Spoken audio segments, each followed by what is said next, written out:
লালন শাহের মাজার, এটা কি মানে মাদক দ্রব্য মুক্ত এলাকা করার জন্য কোনো উদ্যোগ আছে কিনা? আমরা সারা বাংলাদেশকে আমরা মাদক মুক্ত করতে চাই।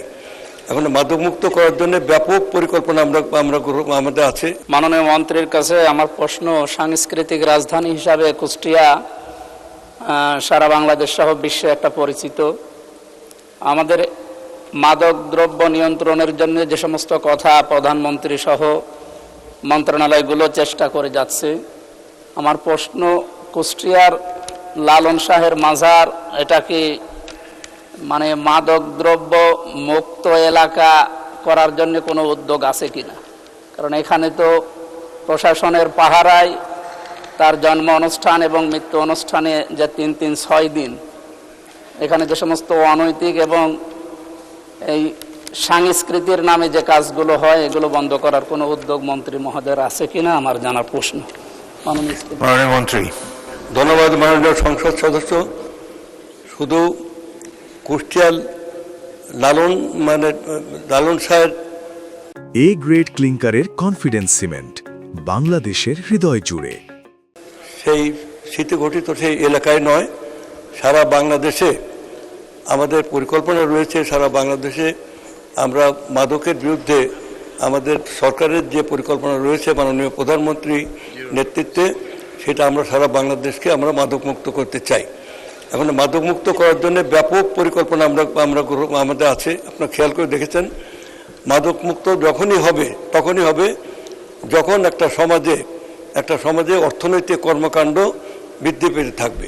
অর্থনৈতিক কর্মকাণ্ডের মূল ভিত্তি হচ্ছে আমাদের গ্রামাঞ্চল, এবং গ্রামাঞ্চলের 90% লোক এখানে গ্রামে বসবাস করে। তারা হচ্ছে কৃষক। একসময় চীনের মাও সেতুং বলেছিলেন যে ওরা ঘুমোচ্ছে, ওদের ঘুমোতে দাও। সমস্ত মানুষ আফিন খেয়ে ঘুমোতো। ওরা যখন জাগবে তখন সব কিছু তছনছ করে ফেলবে। আজকে বাংলাদেশে গত 18 বছর যে ঘনতম স্বাচ্ছন্দ্য অন্ধকার যুগ গিয়েছে, সেই অন্ধকার যুগে এই মাদক দ্রব্যকে ব্যাপক বিস্তার লাভ করেছে। তখন সংসদ সদস্য, অনেক মন্ত্রীরা পর্যন্ত, অনেক রাজনৈতিক নেতা এবং সমাজে বড় বড় সেই কর্মীরা, তারা পর্যন্ত এই মাদক ব্যবসার সাথে যুক্ত ছিল।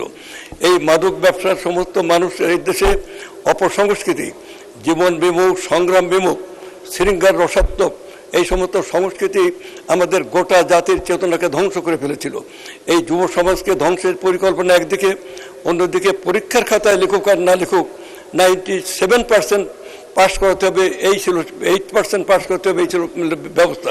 অতএব শিক্ষার সংস্কৃতি, ইতিহাস, ঐতিহ্য সব কিছুকে ধ্বংস করে একটা অন্ধকার যুগের যে ছিল, সেখানে আমরা সেই যুগের অবসান ঘটিয়ে আমাদের সরকার প্রধানের যে দৃষ্টিভঙ্গি নিয়ে আমরা একটা নতুন বাংলাদেশ, শহীদ জিয়ার পথে আমরা একটা নতুন বাংলাদেশ, একটা নবজাগরণ আনতে চাই।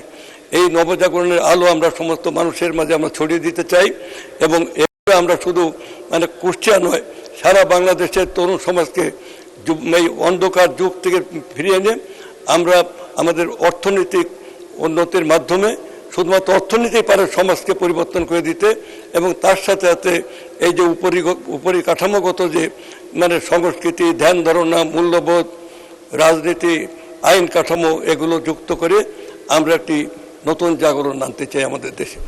আপনাকে ধন্যবাদ মাননীয় সংসদ সদস্য।